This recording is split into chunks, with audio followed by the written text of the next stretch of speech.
Good morning and good afternoon po sa inyong lahat. Ayan, for today's video mga landscape, share ko lang po sa inyo yung paraan kung paano magparami kaagad ng halaman.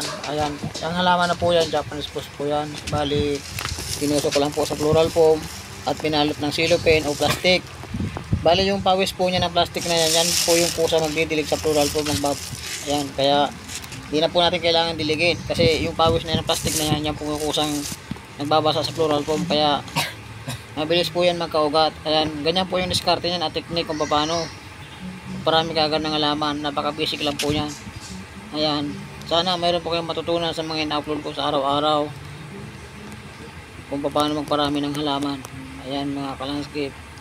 At saka pala sa mga viewers ko, sa mga subscriber ko, sa mga request subscriber, maraming salamat po sa inyong lahat, sa lahat ng panonood nyo.